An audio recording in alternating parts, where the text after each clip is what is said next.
Assalamualaikum warahmatullahi wabarakatuh. Billah wala haula wala quwata illa billah. Hadratal muhtaramin, para masyayikh, para kiai, para habaib, al-akhos, sahibul bait, habib muda yang berjenggot agak lebat dan berkumis tipis. Bagi para ibu, kalau anda punya suami berkumis tipis, pertahankanlah. Fik dia lele bukan buaya.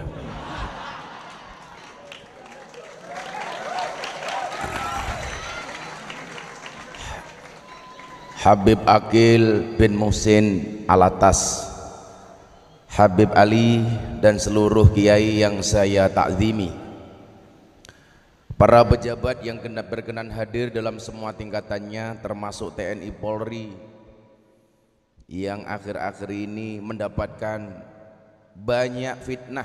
Mudah-mudahan Allah kuatkan TNI Polri. Sahabat-sahabat Ansor Banser yang saya banggakan, hadirin hadirat warga masyarakat yang dimuliakan Allah.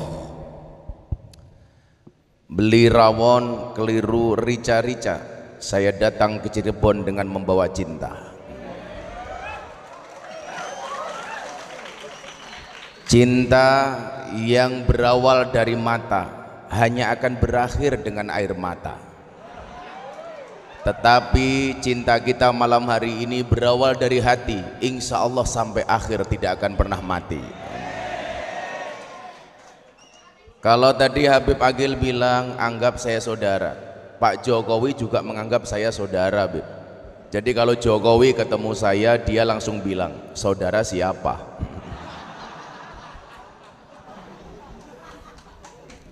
Apa bedanya teman, pacar, dan sahabat? Teman itu siapa? Teman itu 1000 orang yang datang di saat kita senang. Jadi kalau kita senang semuanya mau datang, ngakunya teman. Pacar itu siapa? Pacar itu adalah satu orang yang membuat kamu lupa dengan 1000 orang. Tapi yang kita cari bukan teman, yang kita cari bukan pacar, tetapi yang kita cari adalah sahabat. Siapa itu sahabat? Sahabat itu adalah satu orang yang bertahan di saat 1001 orang meninggalkan Anda. Itulah sahabat. Maka saya sering mengatakan satu orang yang bertahan ketika melihat air matamu itu lebih baik daripada 1000 orang yang hanya mampu melihat senyumanmu. Maka malam hari ini Gus Miftah datang dengan membawa cinta. Cinta Gus Miftah kepada kalian seperti air kencing di dalam kolam renang. Maksudnya apa? Wujudnya tidak nampak tapi hangatnya bisa dirasakan.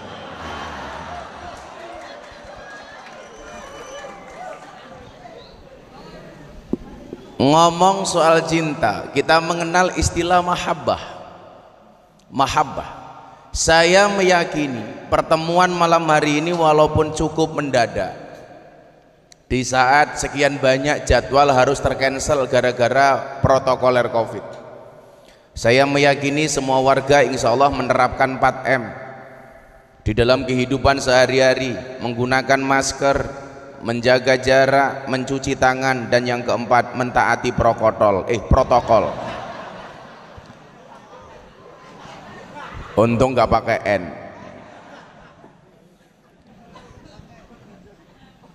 Saya meyakini ini semua karena kerinduan kita yang begitu mendalam kepada baginda Rasulullah Muhammad sallallahu alaihi wasallam. Sudah sekian lama gara-gara ujian COVID-19 kita jauh dari majelis, kita jauh dari mimbar-mimbar pengajian, dan kita dekat dengan kopi yang baru datang.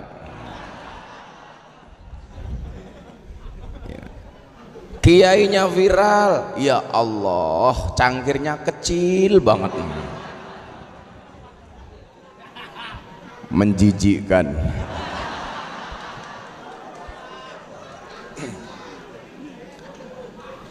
Maka di saat Covid kemudian melanda dunia, tidak hanya Indonesia, hampir semua negara terpapar dengan Covid-19, termasuk negara suci seperti kota Makkah dan Madinah.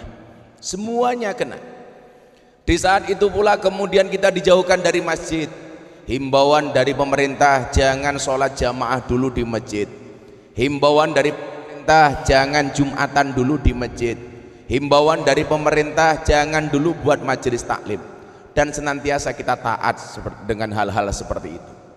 Tapi sebenarnya itu merupakan sindiran dari Allah secara langsung. Kenapa kemudian dengan Covid kita hari ini jauh dengan masjid? Karena selama ini sebelum ada Covid kita sudah terlalu lama meninggalkan masjid. Kenapa kemudian ada himbauan dari pemerintah hari ini gara-gara Covid kita harus jauh dari majelis? Karena selama ini kita terlalu sering meninggalkan majelis. Selama ini kita lupa dengan masjid sebagai Baitullah. Bahkan kita menganggap Allah seperti ambulan. Apa? Hanya ketika darurat saja. Kalau darurat ingat Allah. Kalau enggak darurat lupa dengan Allah. Maka sebenarnya ini hari ini sindiran. Kenapa kita terlalu jauh dengan masjid? Kenapa ini mic-nya kok mati-mati?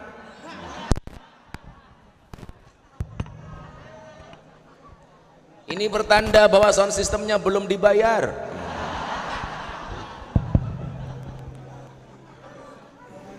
Tukang soundnya mana ini, Beb? Tukang sound, apa dibalik? Kamu ngaji sound di situ. Maka begitu hari ini Covid sudah sedikit mereda dan kita minta sama Allah mudah-mudahan Covid ini segera dihilangkan. Dan saya meyakini kalau ada majelis maulid di situ disebutkan nama Muhammad, saya teringat dengan firman Allah, wa ma kana Allahu liyu'adzibahum wa anta fihim. Sekali-kali Allah tidak akan pernah mengazab kita selama kemudian mulut ini basah dengan sholawat. Ketika kemudian hati ini mencintai nama Muhammad, saya yakin semua musibah itu akan sirna insya Allah. Amin. Tapi sebaliknya, kalau kita semakin jauh dari Nabi Muhammad, bahkan hari ini banyak kecenderungan orang menghina Nabi Muhammad, seperti yang terjadi di Perancis. Seorang presiden namanya Michael Macron menghina Islam sebagai agama yang krisis, menghina Nabi Muhammad SAW. Dan saya termasuk orang yang pertama kali mengecam Presiden Prancis, dan saya menuntut Pak Jokowi untuk mengecam Presiden Prancis. Dan alhamdulillah Pak Jokowi akhirnya mengecam Presiden Prancis gara-gara menghina Islam dan Muhammad. Tapi saya meyakini kalau kemudian dia benar-benar berniat menghina Rasulullah, Allah mengatakan dalam Al-Quran, innalladzina yu'dzunallaha wa rasulahu la'anahumullahu fid dunya wal akhirah.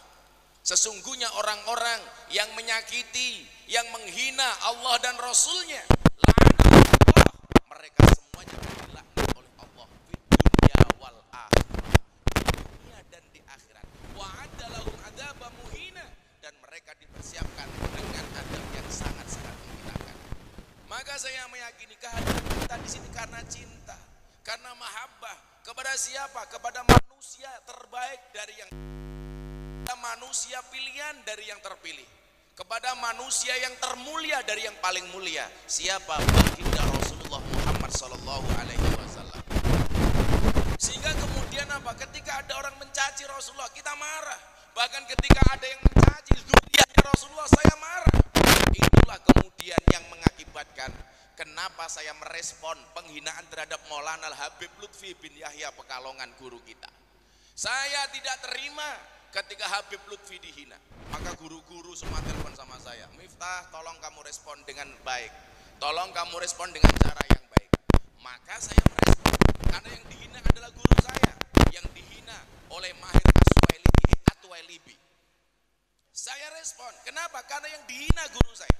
Setelah kemudian saya merespon, Miftah dihina secara personal, katanya Miftah pecinta londe, katanya Miftah suka begini-begini. Tidak saya respon. Kenapa? Karena yang dihina cuma diri saya. Tapi kalau yang dihina guru saya, apalagi keturunan Rasulullah, zuriyahnya Rasulullah, ahlul bait, saya pasti marah. Tapi kalau Anda menghina saya nggak akan marah. Saya selalu bilang, ketika ada orang membicarakan kekuranganmu, tersenyumlah. Kenapa? Karena kekuranganmu saja diperhatikan, apalagi kelebihanmu. Wow.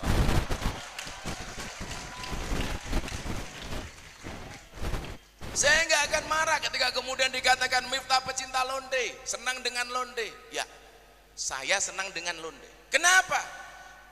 Bagaimana saya tidak senang dengan mereka? Mereka menyisakan meluangkan waktunya 2 jam untuk pengajian sama saya setiap bulan. Bagaimana saya tidak senang dengan mereka? Ketika kemudian pengajian mereka menangis teringat dengan dosanya. Bagaimana saya tidak senang dengan mereka? Tahu-tahu mendekat ke panggung, Abah saya mau pulang ke kampung, saya malu bekerja di sini.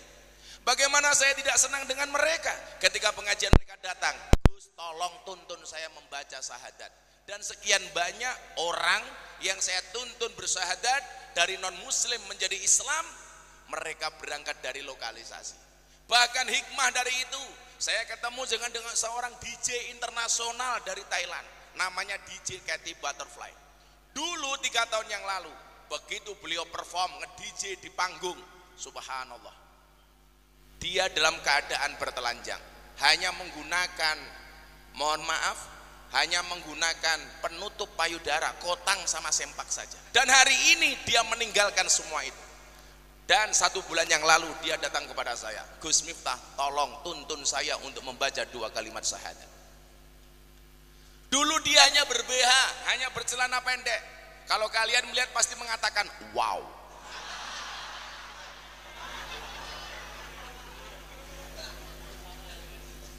Cowok hari ini memang kurang ajar. Kalau lihat peluang cewek di luar, wow. Pulang lihat istrinya, weh. Tapi kemudian gara-gara pengajian saya di klub malam, saya berkenalan dengan beliau. Akhirnya hidayah itu datang. Setelah 3 tahun kemudian dia mengatakan, saya pengen masuk Islam. Subhanallah.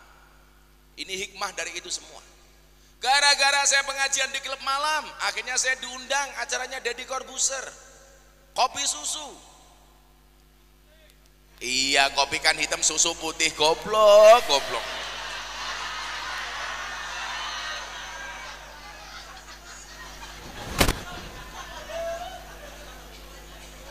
Sangel-angel.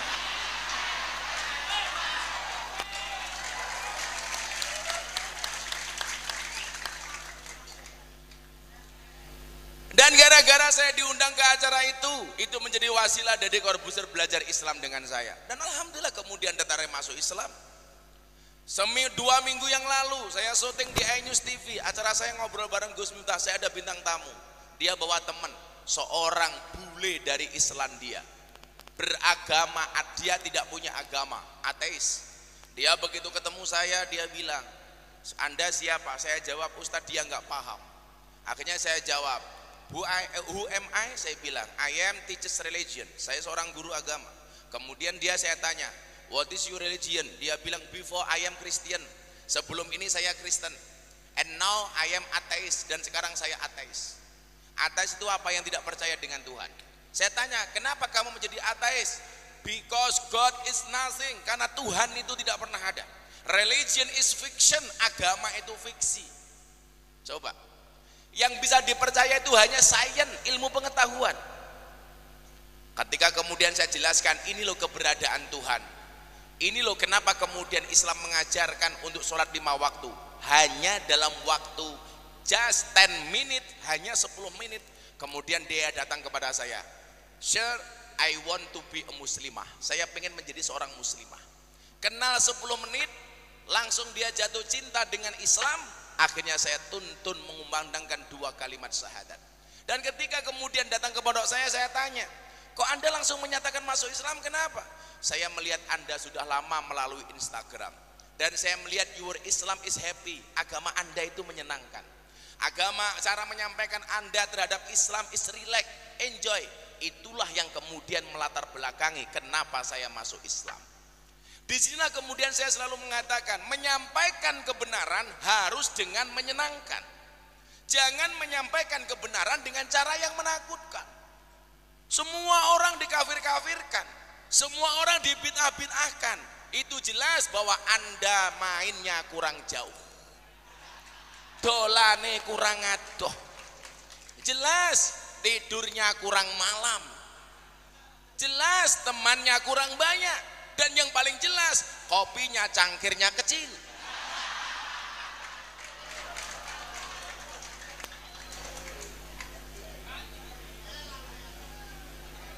Sangel-angel.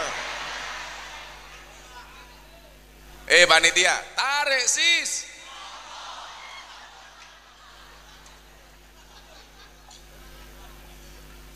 Makanya menyampaikan kebaikan harus dengan cara yang menyenangkan. Coba Anda bayangkan, saya yakin yang datang ke sini dengan berbagai latar belakang masalah. Ada yang punya masalah keluarga, suami punya masalah istri galak, istri punya masalah suami miskin. Memang itulah ujiannya. Istri itu diuji oleh Allah dengan kemiskinan suaminya, sementara suami diuji oleh Allah dengan istri yang galak. Tapi saya selalu mengatakan, kalau Anda punya istri galak, insya Allah besok di akhirat siksamu akan dikurangi oleh Allah.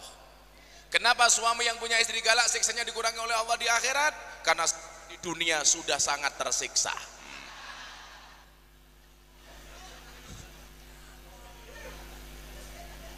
Istri diuji dengan suami yang miskin, ini biasa, ya memang seperti itu. Saya yakin hari ini banyak yang punya masalah ekonomi gara-gara Covid. Tagihan banyak, cicilan banyak, gaji nggak jelas. Kalau ada warga sini yang merasakan seperti itu, silakan datang ke pondok saya. Ngapain Gus? Ayo nangis bareng.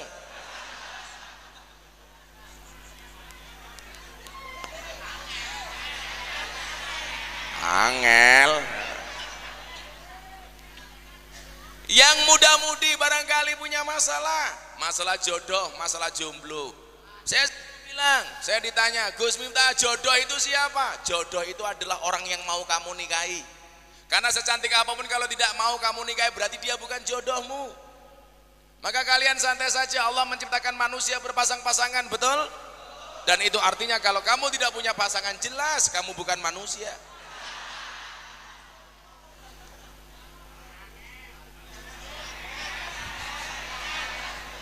Santai, kalau kalian jomblo, kalian ikut Habib Ali.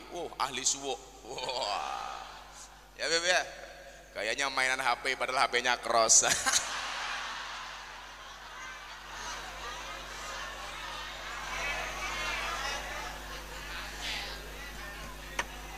Apa ya Beb? Saya paling yakin kalau di Cirebon nih Habib yang paling makmur dan subur adalah Habib Ali. Buktinya badannya besar. Bahkan saawak wateng kabeh.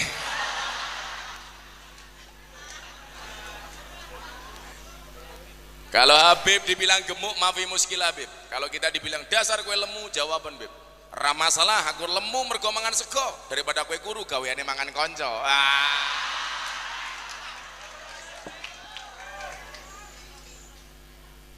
Jomblo,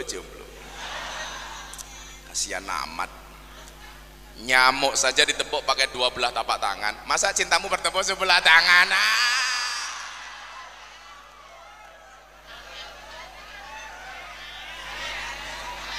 Ngelang ya. Kalau kamu dibilang dasar kamu jomblo, kamu bilang, tahu kenapa aku masih jomblo? Ya, aku jomblo bukan karena aku ingin punya banyak teman. Kenapa aku jomblo? Karena aku ingin punya banyak teman, bukan banyak mantan. Sakit. Apa bedanya dengan keran? Lah apa? Untuk kencing toh. Maneman lele. Jangan-jangan karaten. Maka kalau kemudian kita ikut para kiai, persoalan-persoalan seperti itu insya Allah. Apalagi kemudian kalau kita hadir karena Rasulullah, di situ kemudian kita mendengar satu burdah yang istimewa, Robbi fangfa'na bibarakatihim wahdinal husna bihurmatihim wa amisna fi tariqatihim wa mu'afatim minal fitan. Kalau kamu merasa jodohmu susah, minta sama Allah, baca burdah ini, baca qasidah ini, Robbi fangfa'na bibarakatihim, ya Allah, sambil nangis. Kemudian kamu berdoa, ya Allah, bila dia jodohku jadikan dia istriku, ya Allah. Namun bila dia bukan jodohku, cabut saja nyawa jodohnya, ya Allah.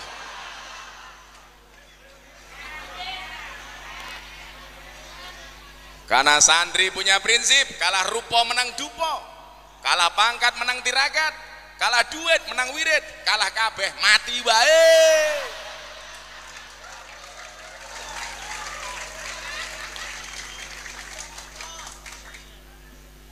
Ya Allah, jomblo kasihan amat. Maka di sini kemudian kita belajar, memang ujian manusia itu masalah.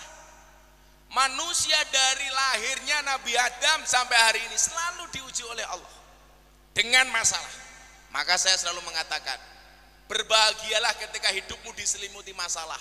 Itu artinya kamu adalah manusia. Tapi kalau hidupmu diselimuti oleh wijen, jangan-jangan kamu onde-on.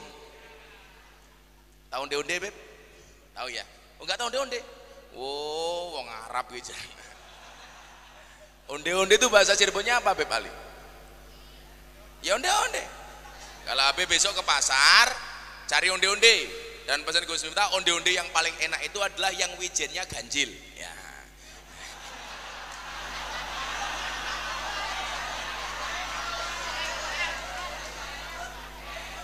Jadi kalau Habib mau makan, wijennya dihitung dulu, Beb. 1, 2, 3.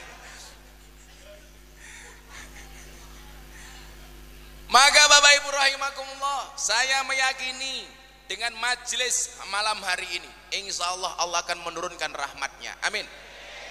Allah akan menurunkan berkahnya, amin. Allah akan menurunkan pertolongannya, sehingga bangsa ini akan segera bebas dari Covid. Bangsa ini akan segera bebas dari corona. Walaupun saya tadi turun dari mobil, di belakang banyak corona. Komunitas rondo mempesona. Di belakang itu kan janda-janda itu. Maka kalau para jomblo, kamu ditakdirkan nikah dengan para janda, berbahagialah. Kenapa? Karena janda itu minimal jujur, sudah tidak gadis lagi.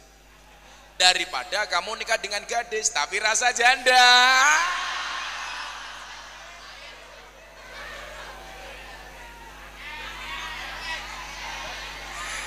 Angel temen tuturanmu. Kalau kalian nikah dengan janda, yakin tidak ada malam pertama, yang ada malam terusan.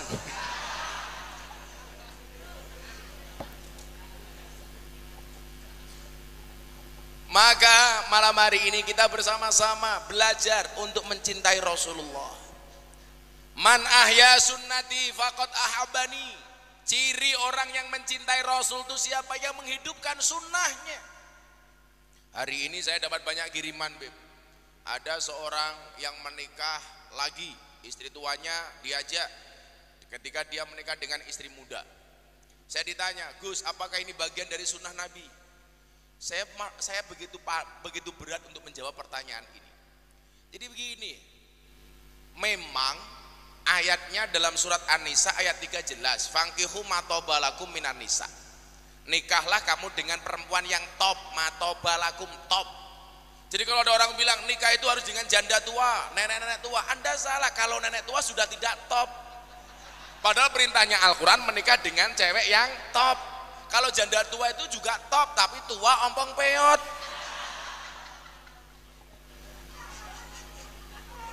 Berapa yang boleh dinikahi? Masna, 2, wasulasa, 3, waruba, 4. Fa'in khiftum alla ta'dilu fawahidah. Kalau kamu merasa tidak bisa berbuat adil, ya satu saja. Lah saya ditanya, apakah poligami itu bagian dari sunnah Nabi? Poligami itu diperbolehkan oleh Al-Quran, tapi ketika dianggap sebagai sunnah Nabi, saya keberatan. Kenapa? Nabi Muhammad istrinya banyak. Yang pertama, fakta pertama, Nabi Muhammad menikah lagi setelah meninggalnya Siti Khadijah. Setelah meninggalnya Siti Khadijah baru menikah lagi. Yang pertama. Dan Rasulullah sangat mencintai Siti Khadijah. Buktinya apa? Ketika menikah Siti Khadijah, mas kawinnya 20 ekor unta. Sama dengan Gus Miftah menikah dengan istrinya, 20 ekor kutu.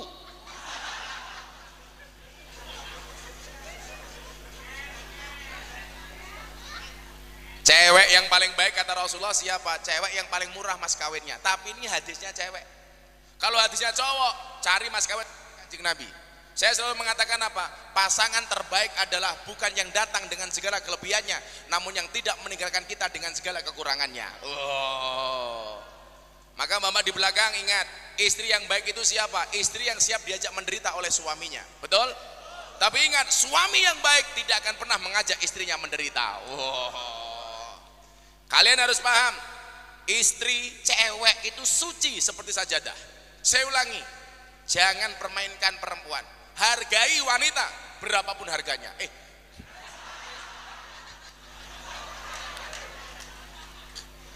Cewek itu suci seperti sajadah. Kenapa? Karena di atasnya lah laki-laki bisa beribadah.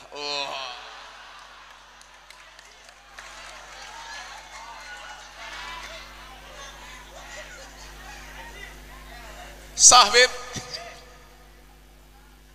selalu ala Nabi Muhammad. Maka saya keberatan kalau dikatakan ini sunnah Nabi, saya ikut-ikutan sunnah Nabi. Kenapa Nabi Muhammad istrinya banyak? Karena setiap aktivitas Rasulullah harus direkam. Cara tidurnya, cara makannya, cara mandinya, bahkan cara berjinabahnya, semuanya butuh direkam. Yang kemudian ketika dicontoh oleh umat itu menjadi sunnah. Qauluhu wa af'aluhu wa takriruhu menjadi sunnah. Pertanyaan saya, kalau yang rekam cuma satu istri, nggak muat. Waktu dulu belum ada medsos, Kanjeng Nabi nggak pernah posting di Instagram. Saat itu belum ada Facebook. Beda dengan ibu-ibu di Ciledug, umur 60 tahun punya Facebook. Jam 10 malam suaminya belum pulang, posting status, aku kedinginan nih.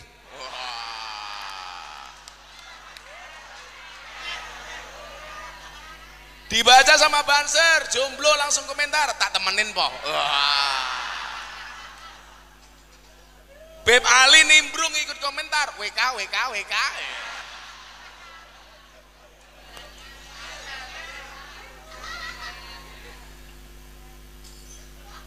Begitu banyak aktivitasnya Rasulullah yang harus direkam. Maka butuh banyak orang yang merekam aktivitasnya Rasulullah. Siapa? Istri-istri Rasulullah. Karena mereka adalah orang-orang yang dekat dengan Rasulullah. Ini saya pikir alasan yang paling nalar dan paling logis. Karena Kanjeng Nabi bagaimana kemudian menggambarkan di bak mandi, beliau mandi dengan istrinya. Siapa yang bisa menceritakan ke khalayak ke kita kecuali istrinya? Bagaimana cara tidurnya Rasulullah ketika di kamar? Siapa yang bisa menceritakan kecuali para istrinya? Dan semuanya harus disampaikan kepada umat. Kalau istrinya cuma satu, nggak akan muat memorinya. Lah pertanyaan saya, kalau di Ciledug ada tukang becak, istrinya banyak, pertanyaan Gus Miftah, saya mau rekam apa nih?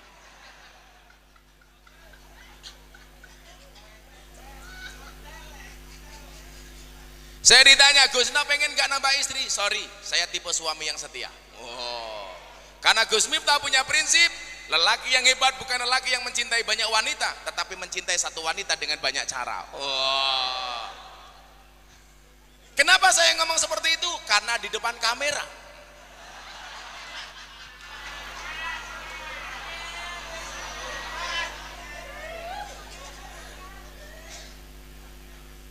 Maka saya kalau ditanya benar nggak ini sunnah Nabi, saya pikir enggak.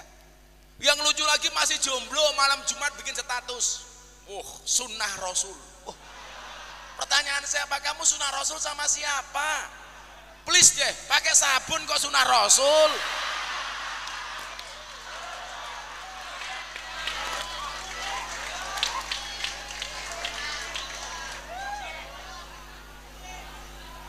Itu namanya bukan sunnah Rasul.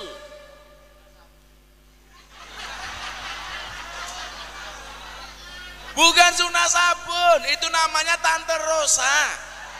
Tangan teken ro sabun.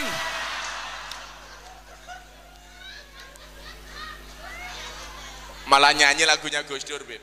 Uripe ayem, rumangsa aman, dununge rasa, tandha yen iman, sabar narimo najan pas-pasan, randuwe bojo iso wosok, iso lamaran, malah iso sabunan. Sangel angel.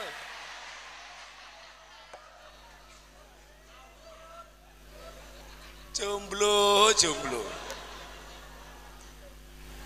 Maka malam hari ini kita akan belajar sunnah Rasul yang sederhana yang bisa kita contoh, supaya kita termasuk golongan man ahya sunnati faqad ahabani, yang menghidupkan sunnahku berarti dia mencintaiku. Wa man ahabani kana ma'i fil jannah, dan barang siapa yang mencintaiku maka dia akan bersamaku di dalam surga. Amin. Subhanallah. Almar'u ma'aman ahabba, seseorang itu akan dikumpulkan bersama orang-orang yang dicintainya. Kita mencintai Rasulullah, saya punya keyakinan besok kita di surga akan ketemu dengan Rasulullah. Kita mencintai dzurriyyahnya para habaib, mereka yang termasuk ahlu baitul Mustafa tuhuri, orang-orang tathir, orang-orang suci. Kita besok di sana akan bareng dengan para habaib. Jadi saya ketawa Habib Ali ketika orang bilang, kenapa orang NU hari ini membenci habaib? Kamu salah. Habib itu pertama kali datang ke Indonesia, yang pertama kali ngurusi, ngopeni, menghormati, takdiman wa ikroman adalah orang-orang Nahdlatul Ulama. Wallah, dulu orang-orang yang sekarang teriak-teriak cinta Habib, cinta Habib, cinta Habib, dulu belum kenal dengan habaib. Saya punya jejak digitalnya, mereka dulu membenci habaib. Sekarang saja karena punya kepentingan, akhirnya ikut-ikutan teriak mencintai habaib. Kalau Anda mengajarkan orang NU mencintai habaib, sama halnya Anda mengajari bebek untuk berenang. Kenapa? Sudah dari dulu orang NU itu mencintai habaib, betul? Ada yang bilang kayak Mahir Atwailibi yang mengatakan saya pencinta londe. Dia bilang Gus Miftah mencintai habaib pilih-pilih. Buktinya apa? Mencintai Habib Lutfi tapi membenci Habib Rizik. Kamu salah. Saya tidak pernah membenci Habib Rizik. Saya punya prinsip semua dzurriyyahnya Rasulullah harus dihormati walaupun tidak harus ditaati. Coba Anda bedakan sebelum saya teruskan. Berbicara Habib, tolong Anda lihat dari dua sisi. Tolong lihat jari saya, jangan lihat akik saya. Pamer matamu. Copot.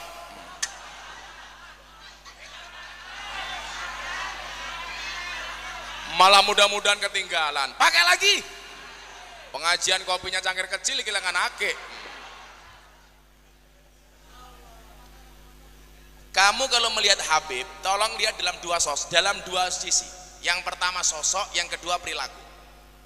Sosok habaibnya harus dihormati, tetapi perilakunya tidak harus diikuti, betul?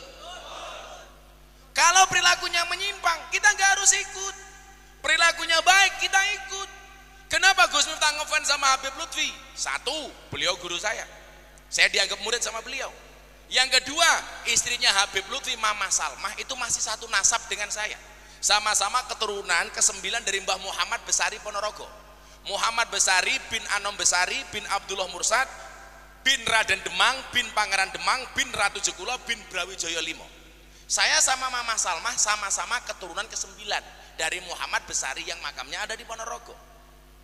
Kenapa saya mencintai beliau? Beliau orang tua ideologi saya.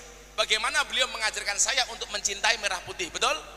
Habib Lutfi mengajarkan kepada kita untuk mencintai NKRI. NKRI harga mati. Kalau janda hilang bisa dicari.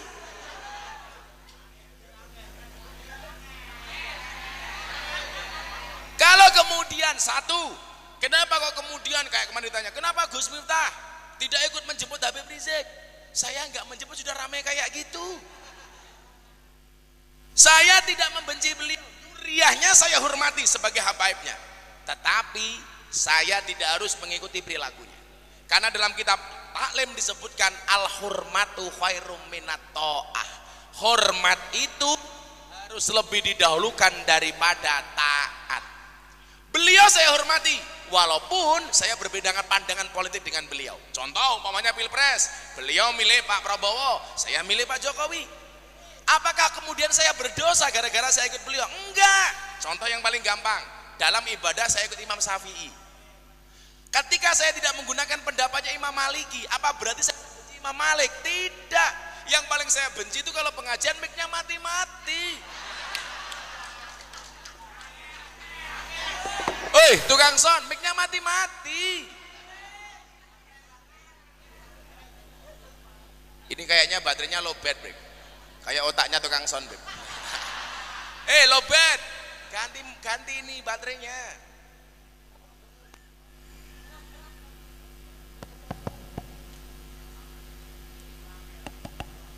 Ini nanti kita mau sholawatan losdol. Cek. Maka Bapak Ibu rahimakumullah, yang satu lagi lebih parah, Habib. Oh, makasih ya, Habib. Waduh, masa Habib Ali jadi tukang mic?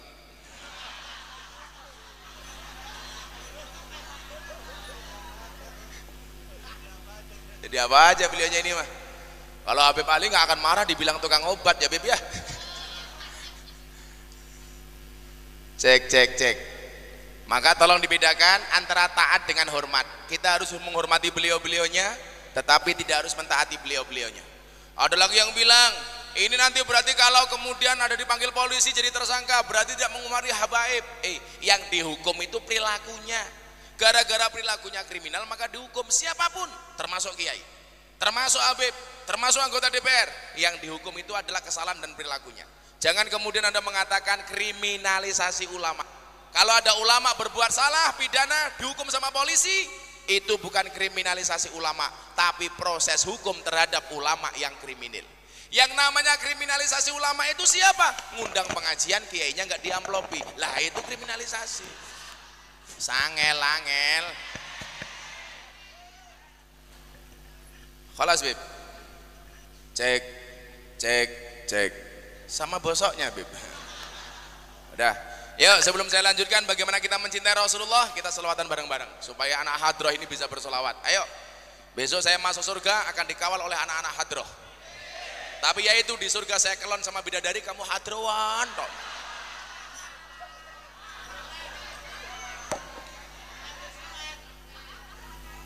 Karena yang datang muda-muda, sholawatnya anak muda aja, Bib. Minta lagu baru apa lagu lama? Lagu baru belum jadi. Yuk sholawatan yuk. Shallu ala Nabi Muhammad. Ditinggal Rabi versi Gus Miftah. Atiku rasane lorong, nyawang konco ado karo agama. Renduwe tata krama, Qur'ane ra diwaca, salate yo ditinggalno. Apa iki wis jamane caca enom kelangan akhlake. Wong tuwa diseneni, guru yo dikepuki, hayo rene kita ngaji sholawat ya Rabbi bil Mustafa balil maqasidana waghfir lana ma madha ya wasi'al karami huwal habibul ladzi turja syafa'atuhu likul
dosaku kowe tega ninggal aku.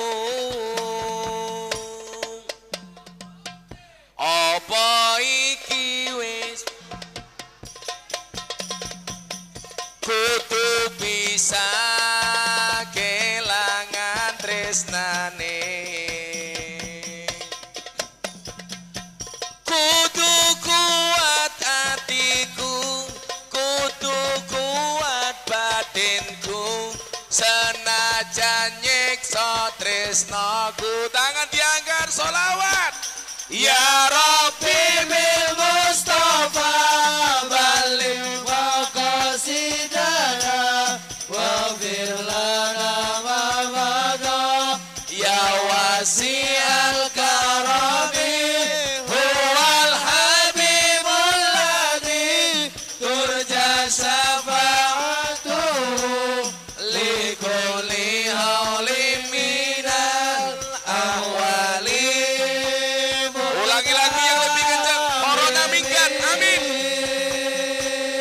Ya Rabbi bil Mustafa baligh maqasidana waghfir lana ma madha ya wasi'al karami huwal habibul ladzi turja syafa'atuhu likulli hawlin minal awwalin. Hadrahnya berhenti, jamaah lebih kencang, minta sama Allah bareng-bareng, samanya Rasulullah.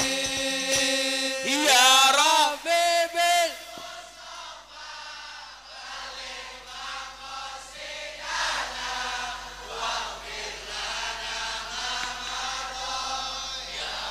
sial huwal habibul ladzi turja syafa'atuhu li kulli alim minal ahwali. Terakhir yang lebih khusyuk bareng-bareng. Ya Rabbi bil Mustafa baligh maqam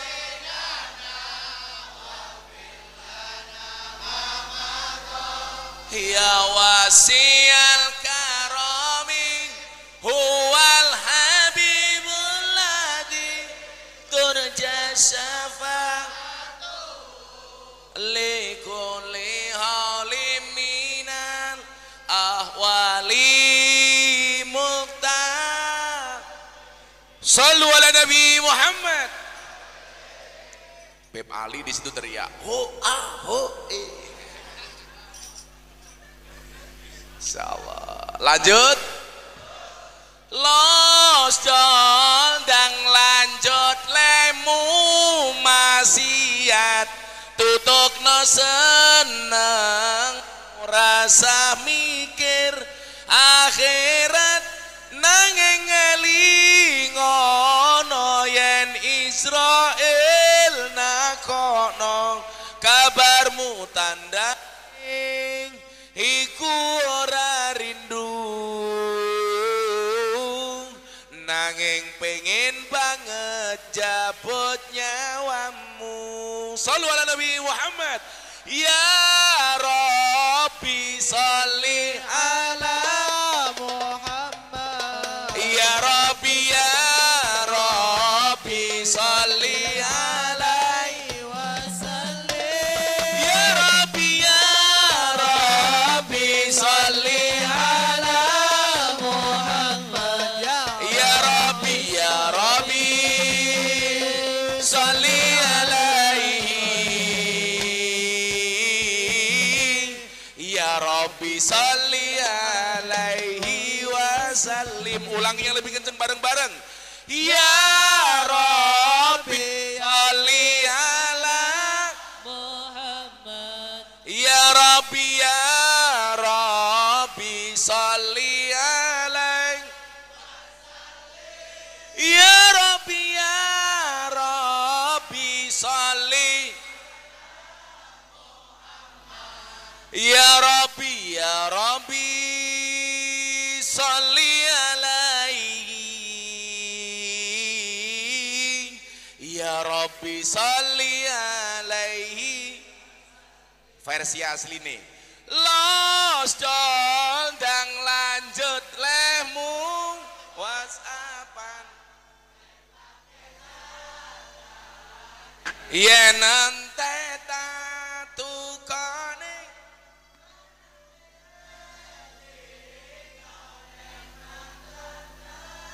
kono kabarmu tandane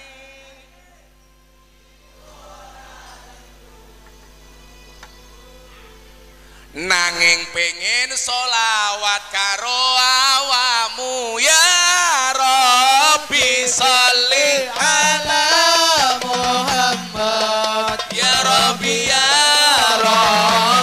sholli alaihi wasallim ya Rabbi sholli ala Muhammad ya Rabbi sholli alaihi ya Rabbi sholli alaihi wasallim. Shallu ala Nabi Muhammad. Lah lagune cah iki beda. Mien aku sebentar suwe-suwe mlumah nuruti kekarepanmu sak wayah-wayah biyen wis wanti-wanti aja mlebu mburi. Kalau janda beda ya. Di belakang banyak janda. Lagunya kelayung-layung. Ana tangis kelayung-layung tangise rondo atine bingung nangis saben bengi turu dewe rono sing ngancani. Pahit bib kayak nasib mereka. Cewek itu di mata cowok, cowok itu di mata cewek seperti gula di dalam kopi. Kalau bikin kopi nggak ada gulanya rasanya pahit, yang disalahkan siapa? Tetap gula. Bikin kopi nggak ada gulanya, tetap itulah cowok. Bikin kopi kemanisan, yang disalahkan tetap gula beb. Goblok bikin kopi kemanisan. Pokoknya cowok itu di mata cewek belas nggak ada benarnya beb. Dan yang perlu Habib tahu, cewek itu ahli sejarah. Jadi 10 tahun yang lalu kita punya salah, hari ini cewek masih ingat beb. Ya Allah itu.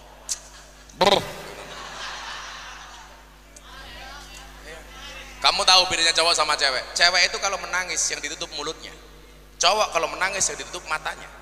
Kenapa cewek kalau menangis ditutup mulutnya? Karena cewek tahu dosa berangkat dari mulut. Tapi kalau cewek menangis yang ditutup matanya. Kenapa? Cowok sadar dosa cowok itu paling banyak dari mata. Coba keluar kota, lihat anak kecil yang anaknya di rumah. Tapi begitu lihat cewek cantik lupa dengan istrinya di rumah. Begitu pulang lihat anaknya di luar rumah, celananya melorot, dibenerin. Begitu masuk kamar lihat istrinya celananya bener, dipelorotin.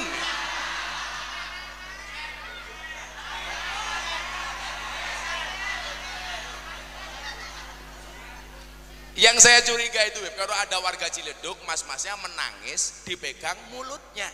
Jangan-jangan dia casingnya cowok, isinya cewek. Biasanya namanya Laura, lanang ora wedo ora. Kalau di Jogja namanya Sucipto. Sunila. Cek.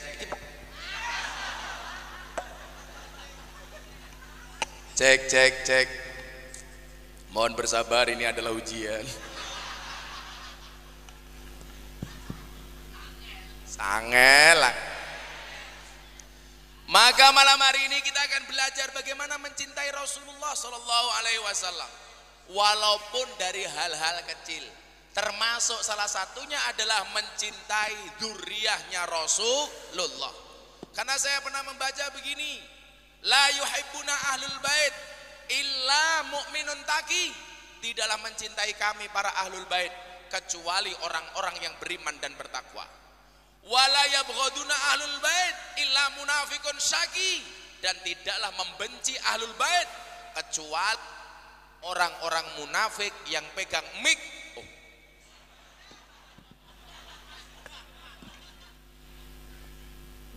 Ini mic yang ketiga, Bib. Jadi kalau ini mati lagi ya berarti pengajiannya selesai. Saya semprot dulu Beb, karena tangan dia tadi membawa virus. Santai aja Banser, cintaku pada Banser seperti coronavirus, tidak nampak tapi sangat serius. Iya.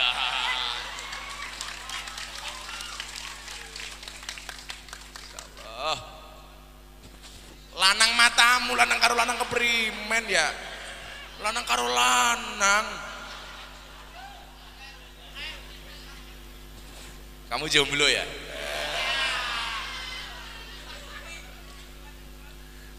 Aku Madrid, kamu Barcelona. Aku sudah married, kok kamu masih berkelana?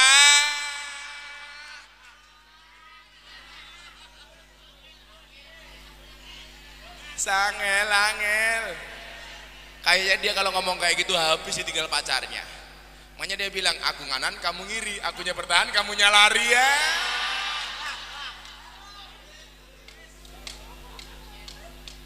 Anda tahu manusia itu memiliki berapa sendi?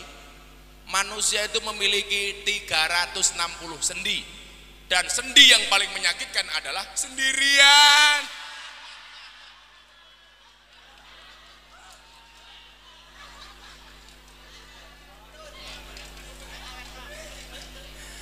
Langsung OTW status WA. Saya ulangi, la yuhibbuna ahlul bait illa mu'minun taqi. Tidaklah mencintai para ahli bait kecuali mereka orang yang beriman dan bertakwa. Wala yabghaduna ahlul bait illa munafiqun syaki. Sebaliknya, tidaklah membenci para ahlul bait kecuali mereka orang munafik dan orang durhaka. Maka enggak ada ceritanya kita membenci dzurriyyahnya Rasulullah, enggak ada ceritanya. Kita semuanya mencintai Habib Ali. Walaupun saya ngiri dengan beliau, saya 1 dia 10. Oh, dua Beb ya. Kalau saya ini Beb, kelasnya hanya seperti tikus, keluar masuk lubangnya cuma 1.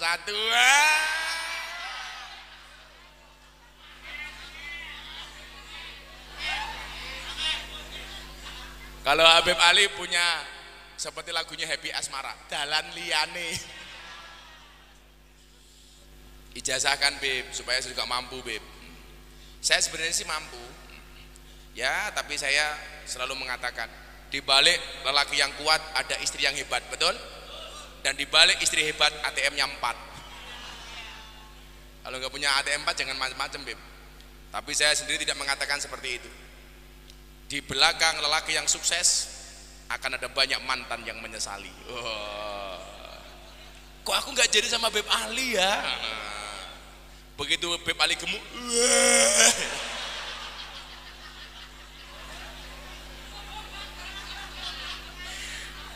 seneng betul malam hari ini saya ketemu Beb Ali. Beb, muah.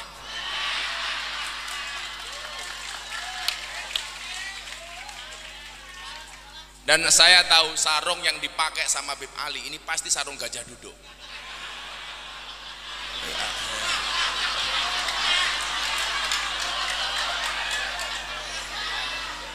Karena sarung gajah duduk itu sarung yang paling jujur. Coba kalau kita bilang kopi kapal api, ini bohong. Dibuka kapalnya nggak ada apinya. Kopi luwak, dibuka kopinya nggak ada luwaknya. Coba kalau Beb Ali pakai sarung gajah duduk, dibuka sarungnya ada belalainya.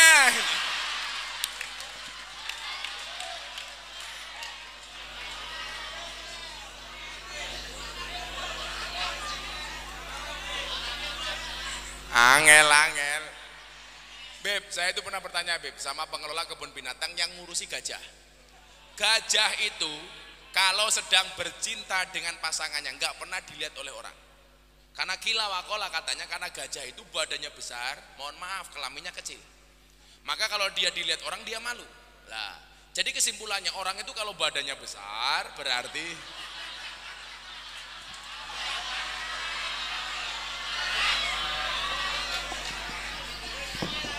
ini untuk Habib ini. Beb, ini dari saya Beb, tanda cinta Beb. Ya, saya nggak bilang kalau badannya besar berarti burungnya kecil. Dua. Mudah-mudahan yang jomblo menular, amin. Sejomblo-jomblonya kalian insya Allah akan segera berakhir, amin. Dimana berakhirnya kalau tidak di pelaminan minimal di pemakaman insya Allah. Kalau kamu itu punya pacar, kamu katakan sama dia, kalau jodoh pasti ketemu di pelaminan. Sebagai apa? Sebagai tamu. Shallu ala Nabi Muhammad. Maka malam hari ini kita mencintainya, minimal dari para dzurriyyahnya, dari ahli warisnya, dari para turun-turunannya. Kenapa? Kita memandang wajah habaib saja, subhanallah, begitu indah. Bagaimana ketika kita memandang Rasulullah Muhammad sallallahu alaihi wasallam yang dikatakan sebagai apa? Khairul bariyah nadroh ilaiha. Wajah yang paling enak dipandang adalah wajahnya Rasulullah. Kita coba melihat wajahnya Habib Umar, menyenangkan. Kita melihat wajahnya Habib Lutfi, menyenangkan. Bagaimana kemudian kita memandang Rasulullah, datuknya, subhanallah. Maka saya tersinggung ketika ada orang menggambar tentang wajahnya Rasulullah. Kenapa? Karena jelas itu bertentangan dengan syariat Islam. Kenapa? Dikatakan Nabi Yusuf nabi yang paling tampan. Setampannya Nabi Yusuf masih bisa digambarkan, tetapi ketampanan Nabi Muhammad tidak bisa digambarkan. Maka kalau ada orang menggambar Rasulullah, berarti dia menghina Islam. Nabi Yusuf ketampanannya tidak ada separuhnya dari Rasulullah Muhammad SAW. Makanya nggak bisa digambarkan. Makanya hari ini kalau ada orang membuat karikaturnya Kanjeng Nabi, ya saya marah. Kenapa? Karena berarti dia menghina Rasulullah. Anda boleh menghina saya, tapi Anda tidak boleh menghina Rasulullah. Ketika engkau menghina saya tidak akan tersinggung. Tetapi ketika engkau menghina Rasulullah, saya pasti akan tersinggung. Makanya ketika Habib Lutfi dihina seperti itu di Twitter, saya marah. Walaupun kemudian dijawab, itu gara-gara ada orang mancing-mancing saya soal menggunakan serban di atas kepala. Pertanyaan saya, kenapa yang kamu posting gambarnya Habib Lutfi? Cukup gambarku yang kau hinakan, jangan kau hinakan Habib Lutfi.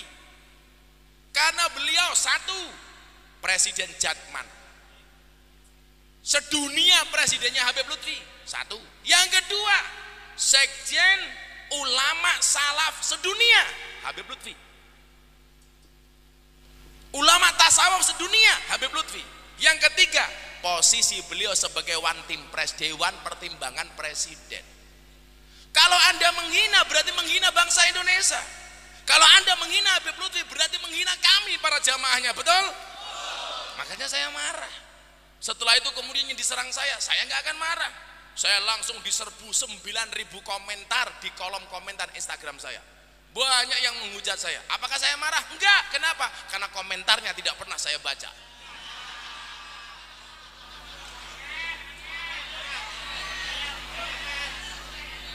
Untuk apa dibaca? Saya dibilang dasar Miftah Pansos. Please deh, yang namanya Pansos, yang followernya sedikit kepada yang followernya banyak. Ini namanya Pansos. Lah yang terjadi apa? Dia followernya hanya 46.000, Gus Miftah 1,5 juta. Sombong amat. Habib Ali berapa? 3. Siapa yang memfollow? Istri-istrinya. Beb punya Instagram, Beb. Habib Ali gak punya Instagram kayaknya ini. Punya, Beb? Harus punya, Beb.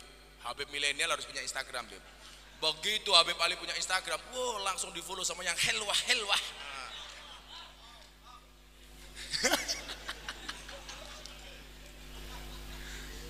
Satu itu. Yang kedua apa? Dengan mengikuti sunnah-sunnah Nabi yang seminamel mungkin bisa kita lakukan, termasuk apa? Berjumpa dengan para ulama-ulama seperti ini. Maka di dalam kitab Wasiyatul Mustafa, di situ disebutkan apa? Idama do'alal mar'i arba'una subahan. Ketika seseorang melewati 40 hari, walam yujalisul ulama, dan dia tidak bermajlis dengan ulama, apa dikatakan? Kosa kolbuhu, hatinya menjadi keras. 40 hari kita tidak berjumpa dengan ulama, tidak menghadiri majelis ulama, maka dikatakan kosa kolbuhu, hatinya menjadi keras. Tidak hanya itu apa? Wajah saro alal kabair, dan dia berpotensi melakukan dosa-dosa besar. Kenapa? Li'annal ilma hayatul qalbi, karena ilmu itu adalah merupakan jiwa dari hati. Artinya apa? Kalau ilmu ini tidak bertambah bahkan sampai 40 hari, berarti hati kita menjadi hati yang kosong, bahkan mungkin menjadi hati yang maut, hati yang mati. Dan hati yang mati adalah musibah. Kenapa? Karena hati yang selamat itu apa? Yauma la yanfa'u malun wala banun illa man atallah biqalbin salim. Yang akan mampu menghadap Allah itu siapa? Yang mempunyai hati yang selamat. Coba kamu galau gara-gara ditinggal sama pacarmu, kamu nangis. Apakah kita nggak lebih galau ketika hati ini jauh dari Allah? Apakah kita seharusnya nggak lebih galau ketika hati ini jauh dari Rasulullah? Harusnya kita malu dengan sebuah pohon korma yang ada di zaman Nabi. Tadinya Nabi Muhammad SAW berkhutbah senantiasa berpegang kepada pohon korma ini. Gara-gara umat semakin banyak, para sahabat membuat mimbar untuk Rasulullah berjarak 7 meter dari pohon korma. Ketika Rasulullah berkhutbah di atas mimbar, ada suara anak kecil menangis terseduh-seduh. Semuanya mencari siapa yang menangis gerangan. Akhirnya Rasulullah melihat yang menangis itu adalah pohon korma. Ketika ditanya, wahai pohon korma, kenapa engkau menangis? Hari ini saya bersedih, wahai Rasulullah. Hari ini saya andilau antara dilema dan galau. Saya gegana, gelisah, galau, merana. Kenapa? Karena engkau berpindah ke lain hati, wahai Rasulullah. Biasanya engkau khutbah dengan bersandarkan kepadaku, dan hari ini engkau berpindah kepada mimbar itu. Maka aku bersedih, Rasulullah. Kenapa? Karena aku berjauhan denganmu, padahal jaraknya hanya 7 meter. Saat itu Rasulullah mengatakan kepada pohon kurma, wahai pohon kurma, aku berikan kau 2 pilihan, 2 opsi. Mana yang kamu pilih? 1, kamu akan menjadi pohon yang hidup selama-lamanya di dunia. Atau yang kedua, kamu akan menemaniku sebagai pohon yang hidup di taman-taman surga. Maka kurma menjawab, wahai Rasul, aku ingin menemanimu di taman-taman surga bersamamu. Maka dia mati, tapi akan menemani Rasulullah di surga. Coba Anda bayangkan, hanya 7 meter pohon kurma jauh dari Rasulullah. Dia menangis. Hari ini kelakuan kita jauh dari Rasulullah. Hati kita gak pernah menangis. Hari ini kelakuan kita jauh 180 derajat dari Rasulullah. Tapi kita membangga-banggakan diri sebagai umatnya Rasulullah. Rasulullah tidak pernah mencela orang. Mulut ini senantiasa mencela orang. Kita masih bangga mengaku sebagai umatnya Rasulullah. Lucunya lagi apa? Ketika kita difitnah, ketika kita dibenci oleh orang lain, kita mengatakan dengan gampangnya, gak masalah saya dibenci. Kenapa? Karena Nabi Muhammad pun juga dibenci. Please deh, ini perumpamaan yang salah. Kalau Nabi Muhammad dibenci, jelas Muhammad benar, yang membenci salah. Yang memusuhi Rasulullah pasti salah, Nabi Muhammad pasti benar. Tapi kalau kita yang dibenci, bisa jadi musuh kita benar, kita yang salah. Atau sebaliknya, kita yang benar, musuh kita yang salah. Jadi kalau Anda kemudian dibenci sama orang, dan Anda mengatakan, gak apa-apa saya dibenci sama orang, karena Rasulullah juga dibenci. Salah. Itu perbandingannya baina sama wasumur sat. Terlalu jauh, Pak. Ketika kita dihasut sama orang, gak apa-apa Rasulullah juga dihasut. Yang menghasut Rasulullah pasti orang salah, sementara Rasulullah pasti benar. Sementara kalau kita dihasut, bisa jadi kita benar, bisa jadi kita salah. Maka kejauhan seperti ini kenapa kita tidak pernah merasakannya? Kenapa kemudian kita membangga-banggakan diri sebagai umatnya Nabi, sementara kelakuan kita tidak seperti Nabi? Nabi Muhammad tidak pernah mengajarkan mencela orang ketika bermajelis. Hari ini mulut senantiasa mencela. Saya selalu mengatakan begini, Miftah bukan manusia yang sempurna. Saya sering mencela orang, saya sering membenci orang. Bagian dari kesalahan saya, dan saya mengakui itu. Maka ketika saya dibully, saya dibenci, saya dicaci, sebagai introspeksi saya bahwa saya juga salah. Saya salah. Saya suka menyindir, iya. Makanya saya ketika disindir saya diam. Kenapa? Barangkali ini balasan Allah kepada saya. Maka tidak ada hari ini umatnya Rasulullah membenci siapapun. Saya nggak ingin kalian membanding-bandingkan para habaib. Semua habaib punya maziyah masing-masing. Mereka harus kalian hormati walaupun tidak harus kalian taati. Sama halnya ketika kalian tidak boleh membanding-bandingkan para kiai. Kenapa? Karena kiai punya kelebihan masing-masing. Saya mampu melakukan satu hal dan saya tidak mampu melakukan hal yang lain. Demikian juga para kiai. Kenapa berbeda-beda? Jelas karena kiai itu ahli warisnya para nabi. Nabi itu jumlahnya berapa? 124.000 nabi. Warisannya beda-beda. Ada yang mendapatkan warisan Nabi Sulaiman, kaya, seperti Ustadz Yusuf Mansur, kaya. Ada yang mendapatkan warisan Nabi Dawud, kekuasaan, seperti Kiai Ma'ruf. Makanya kalau kalian ditanya, kamu santri pengen jadi apa? Please dia, santri bisa jadi presiden, Gus Dur. Santri bisa jadi wakil presiden, Kiai Ma'ruf. Santri bisa jadi wakil gubernur, Gus Yasin. Santri bisa jadi gubernur, Khofifah. Santri bisa jadi kiai viral.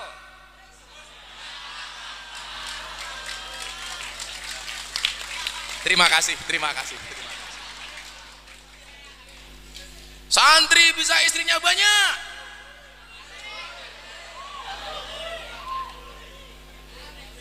Ada yang mendapatkan warisan Nabi Musa, gagah.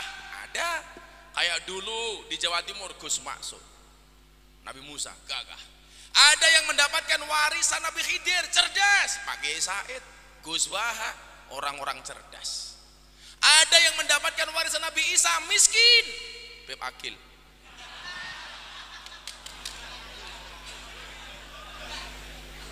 Beda-beda.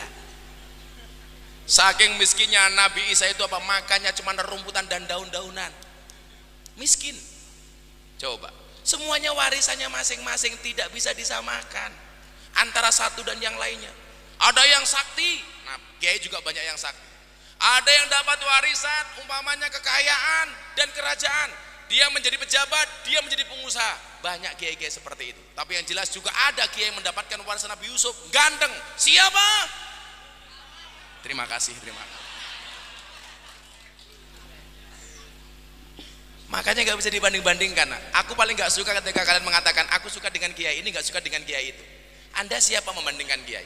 Saya suka dengan Habib ini, nggak suka dengan Habib itu. Nggak boleh. Habib Ali kita cintai, Habib Akil kita cintai, semuanya kita cintai, walaupun kita berbeda pendapat dengannya. Nomor dua. Yang ketiga, kita ikuti sunnah-sunnah Rasul yang kira-kira bisa kita lakukan. Jangan terlalu jauh akhlak kita dengan Rasulullah. Ketika kemudian saya marah, gara-gara apa? Ada jamaah saya memposting di WA story-nya gambarnya Julia Perez ketika seksi. Saya marah sama dia. Kamu ini ngawur. Kenapa, Bah? Julia Perez sudah meninggal dunia. Barangkali dia sudah diampuni oleh Allah dengan pahala amalnya. Barangkali dia sudah diampuni oleh Allah dengan tahajudnya yang kita tidak pernah tahu. Barangkali dia diampuni dan mendapatkan rahmatnya Allah gara-gara sedekahnya. Kok kita masih bermaksiat dengan fotonya? Lebih celaka lagi umpamanya kalian masih berfantasi dengan orang mati. Goblok, goblok. Saya ditanya bagaimana pendapat Gusna tentang Nikita Mirzani. Emangnya kenapa? Itu kan video-videonya banyak yang mengandung pornografi. Loh, saya nggak pernah tahu. Kenapa? Karena saya nggak pernah lihat. Kalau kamu mengatakan pornografi berarti kamu penikmatnya. Ya salah sendiri, kamu lihat. Kalau saya nggak pernah lihat, yang saya lihat sisi kebaikannya. Satu hari saya melihat televisi ketika dia tanya, Mbak Nikita, anakmu di mana? Anak saya di pondok pesantren. Ketika dia ditanya, kenapa anak kamu di pondok pesantren? Karena memang saya rusak, tapi saya nggak mau anak saya ikut-ikutan rusak. Kenapa yang kita lihat tidak di sisi positifnya? Selalu saja ketika kita melihat ahli maksiat mengatakan dia ahli maksiat. Hei, adik-adikku, anak-anakku, saudaraku di Ciledug, kalian ingatlah, ketika kamu duduk dengan ahli maksiat, jangan pernah bicarakan masa lalunya, tapi temani dia untuk merangkai kehidupannya yang lebih indah, untuk menata masa depannya yang lebih indah. Jangan pernah kamu bicarakan masa lalunya, tapi kamu temani dia untuk menceritakan kehidupan depan yang lebih baik. Harusnya seperti itu. Kita itu sering menjadi hakim bagi kesalahan orang lain dan menjadi pengacara bagi kesalahan kita sendiri. Kalau ada orang salah kita hakimi, tetapi kalau kita salah kita membela diri. Kenapa kemudian saya begitu sabar menemani para ahli maksiat yang berada di lokalisasi? Karena saya meyakini orang baik dan orang buruk itu bedanya tipis. Sebaik-baiknya orang pernah berbuat buruk, betul? Dan seburuk-buruknya orang pernah berbuat baik. Orang baik punya masa lalu dan orang jelek pasti punya masa depan. Saya katakan kepada mereka, katakan kepada kalian, ketika di malam hari kamu melihat ahli maksiat, apa kata Sayyidina Ali? Ketika kamu ketemu keesokan harinya, jangan katakan dia ahli maksiat. Kenapa? Karena barangkali malam itu dia sudah bertobat sementara mata kamu tidak melihat. Ini kata Sayyidina Ali. Maka kenapa kemudian saya bersabar dengan mereka walaupun saya dibully? Bahkan ada yang mengatakan pengajian Gus Miftah di lokalisasi dan dunia malam itu memalukan. Kenapa? Pengajian kok sama ahli maksiat dengan aurat yang terbuka, itu memalukan. Saya jawab, mohon maaf, kalau pengajian saya dianggap memalukan, lebih memalukan mana ketika Anda melihat kemaksiatan diam tanpa memberikan solusi apapun kepada mereka. Bagi orang yang mengatakan Gus Miftah ngaji di lokalisasi cari popularitas, saya jawab, tahun 2015 saya banyak undangan televisi, semuanya saya tolak. Gak ada satupun yang saya mau. 2015, 5-6 tahun yang lalu, anak-anak saya di lokalisasi bertanya begini, Abah kenapa gak diterima? Kita juga pengen melihat Abah di televisi. Waktu itu jawaban saya apa? Mohon maaf, Allah menciptakan Miftah tidak untuk menjadi orang terkenal, tapi untuk mengenalkan Allah kepada mereka yang belum kenal. Saya bawa masuk Allah kepada mereka. Kenapa? Ketika saya berdoa, ya Allah ya Rob, ini hamba-hambamu yang berada di lokalisasi ini ya Allah, yang berada di tempat ini ya Allah, hari ini mereka bermaksiat, hari ini mereka membuka aurat, hari ini mereka berzina, hari ini mereka minum mabuk ya Allah. Tapi saya meyakini ya Allah, di dalam hati mereka masih mencintaimu ya Allah, di dalam hati mereka ada nurmu ya Allah. Jangan pernah tinggalkan mereka ya Allah, masukkanlah hidayahmu ke dalam hati mereka ya Allah. Begitu kita berdoa Kiai, semuanya nangis. Ya Allah ampuni mereka ya Allah, karena mereka yang datang ke sini barangkali karena tanggungan ekonomi di keluarganya ya Allah, karena mereka pengen membahagiakan bapak ibunya, karena mereka ditinggalkan oleh suaminya, karena mereka pengen membuat anak-anaknya bahagia. Begitu saya berdoa mereka menangis. Dan kalian tahu, begitu mbak-mbak di lokalisasi menangis, Gus Miftah ikut-ikutan menangis. Kenapa Gus Miftah menangis? Apakah karena ingat dosa? Enggak, saya gengsi. PSK saja nangis, masa saya tidak?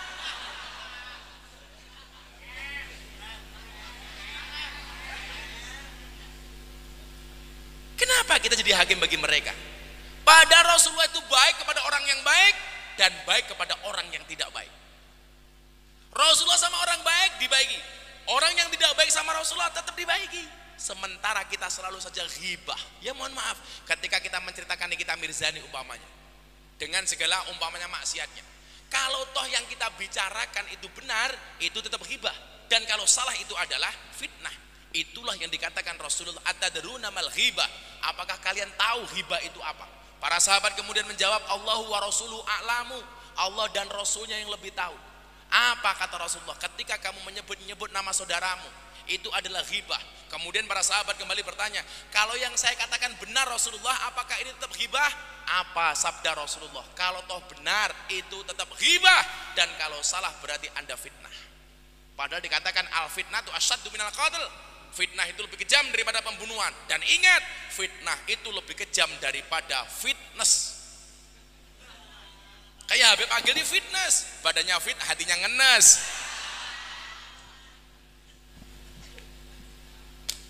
Maka anak-anakku sekalian, yuk le, barangkali kamu tidak bisa seperti saya untuk masuk ke lokalisasi.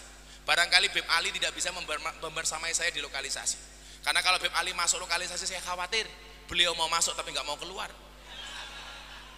Maka Beb Ali cukup mendoakan Gus Miftah, Beb Agil cukup mendoakan Gus Miftah. Wa ta'awanu 'alal birri wat taqwa wa la ta'awanu 'alal ismi wal 'udwan. Harusnya apa? Caci makimu tidak akan pernah merubah mereka.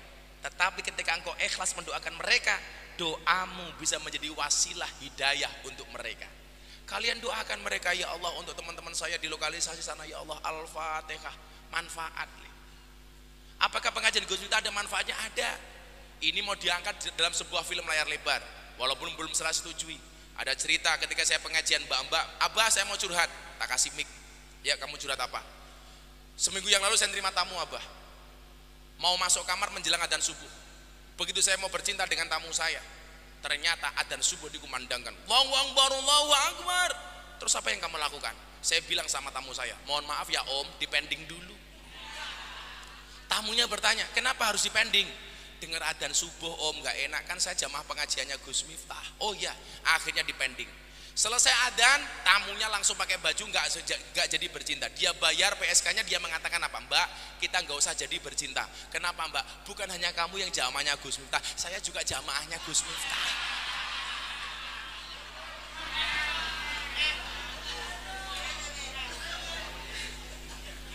Ya, coba gara-gara ngaji mereka malu Beb ketemu Beb, karena sama-sama jamaah. Pada dasarnya orang itu malu berbuat kemaksiatan. Maka ketika Rasulullah bertanya, ditanya, ya Rasulullah, mahwal ismu, wahai Nabi, dosa itu apa? Apa jawaban Rasulullah?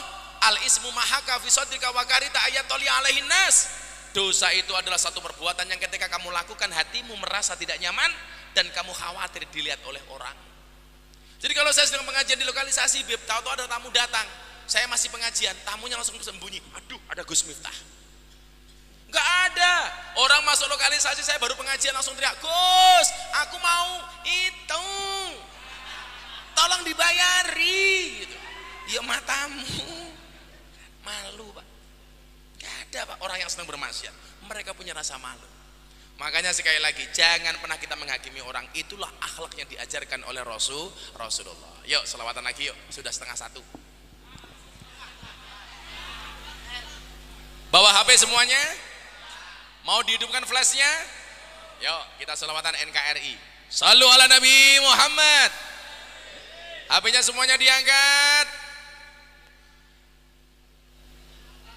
Yuk barangkali lebih khusyuk kalau lampunya dimatiin. Kalau nggak bisa mati digebuk saja. Bismillah.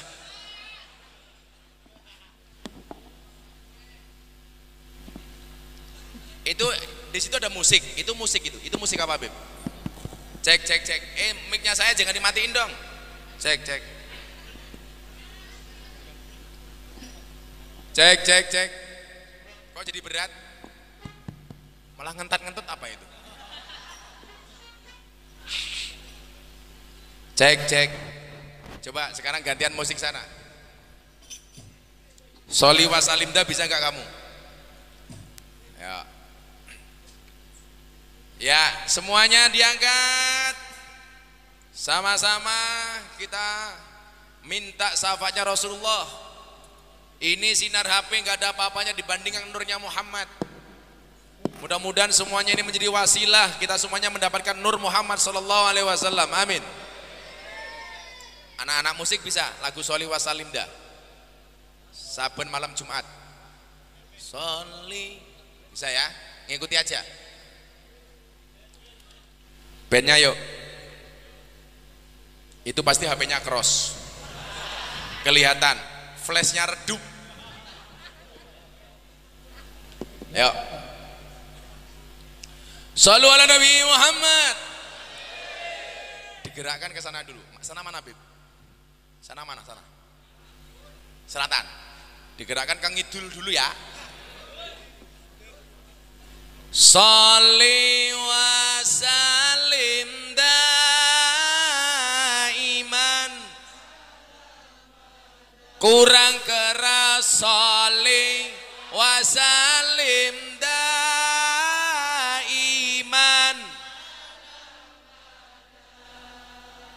Wal ali wal ashabi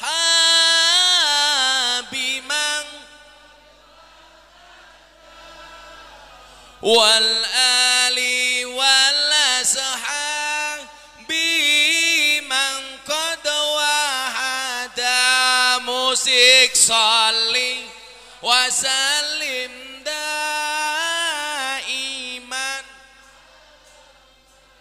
Allah sholli iman. Wal ali wal ashabi man. Wal ali wal ashabi man qad wahada. Saben malam Jumat ahli kubur mulih nang omah kanggo njaluk donga wajan Quran najan sakalimah. Lamun ora dikirimi banjur bali brebes mili bali nang kuburan mangku tangan tetangisan. Sholli wa sallim daiman ala hamada. Allah sholli wa sallim daiman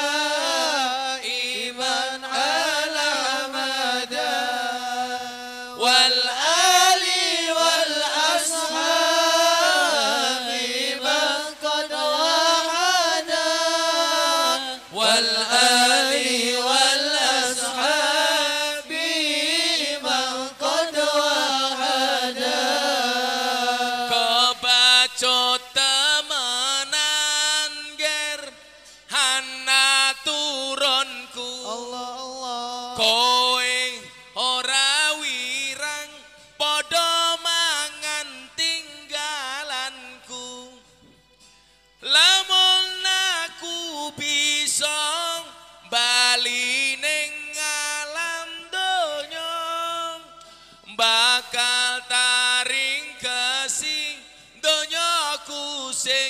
isih ana sholli wa sallim daiman ala Ahmad. Allah Allah Salli wa sallim daiman ala Ahmad wal ali wal ashabi man qad wahada wal ali wal ashabi man qad wahada.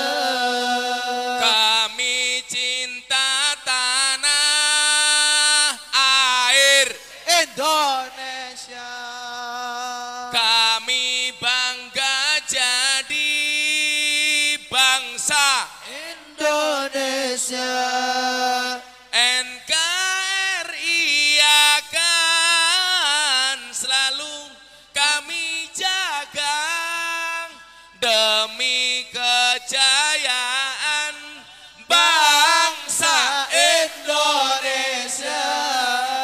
Salli wa sallim daiman ala Ahmad. Salli wa sallim daiman ala Ahmad wal ali wal ashabi man qad wahada wal ali wal ashabi. Saya ulangi, Indonesianya yang lebih kencang bareng-bareng.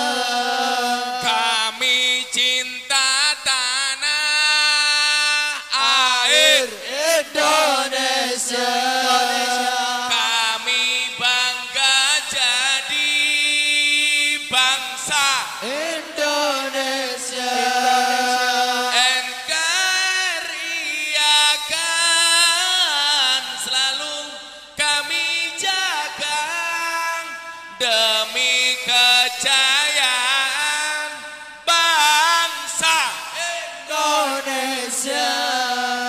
Salli wa sallim daiman ala Ahmad.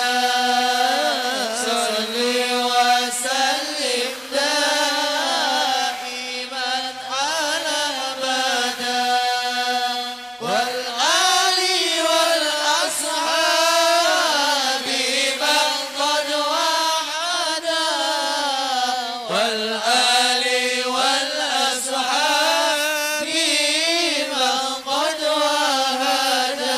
Sallu ala Nabi Muhammad. Alhamdulillah. Lampu mati, pengajian selesai. Oh, hidup lagi. Sampai jam berapa, Beb? Mau main lagi, Beb ya? Udah jam setengah 12. Apa? Ben. Ben-nya minta nama. Oh, belum ada namanya. Oh, kamu minta nama apa? Hah? Minta nama ngomong sendiri, goblok, goblok.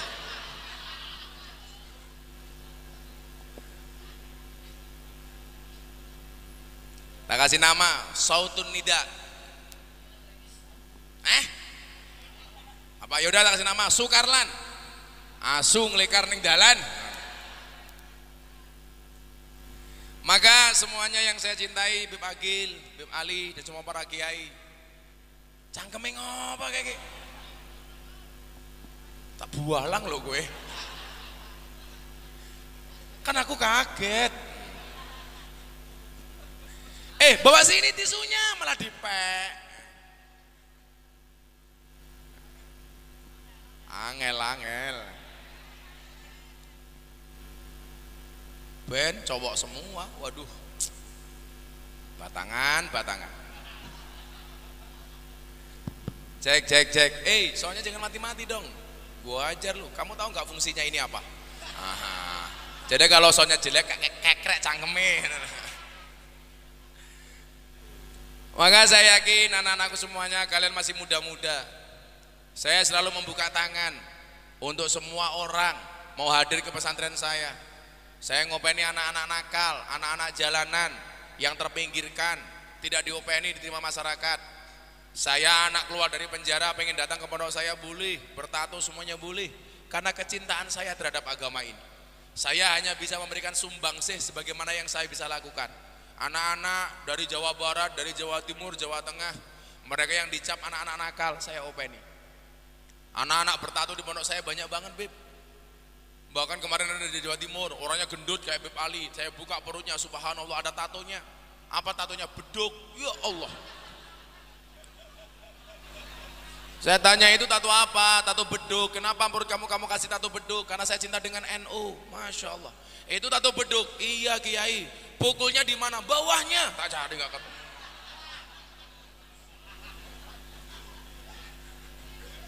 Saya banyak anak-anak yang telinganya ditindih di sini. Ada pakai mur, ada pakai knalpot.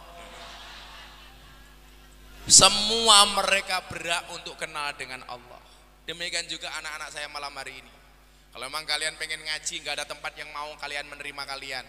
Ya kalian mau ngaji nggak punya biaya, silahkan ngaji di pondok. Tempat saya semuanya gratis, makan minum gratis, semuanya di pondok saya gratiskan. Karena prinsip saya sama dengan Bib Agil, bahwa kemudian saya meyakini man aslaha akhiratahu fa aslahallahu dunyahu. Barang siapa membaikkan akhiratnya, maka Allah akan membaikkan dunianya. Yakinlah. Makanya kalian masih muda-muda yang barangkali punya keinginan untuk belajar agama, yuk alaikum bimujalasatil ulama, untuk lebih sering ketemu dengan para kiai dan ulama.